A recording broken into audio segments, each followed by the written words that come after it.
All right, I'm here today with Zack Breedlove.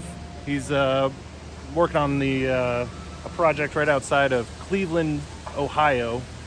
We ran into some pretty interesting layout here with how we're decking the top of this platform. We want to talk a little bit how you're going to go about tackling decking the Warmboard-S on top of the joist up here. Yes, so we actually changed directions multiple times here with a lot of bump outs. So we are going to be pulling from our only squared surface and getting a nice clean straight line of decking and then working in both directions.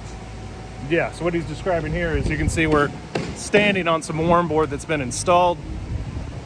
He's got this strip here to work on. You'll see the joists are kind of changing directions a couple times here, but the first row that we're going to be able to do fully across most of the house is going to be over here. So they're going to start with that full row of Warmboard-S panels, get that whole row laid down, and then they'll be able to pound in the tongue into the groove on the next couple rows of Warmboard-S panels. Yeah, this is a beautiful job site. It is.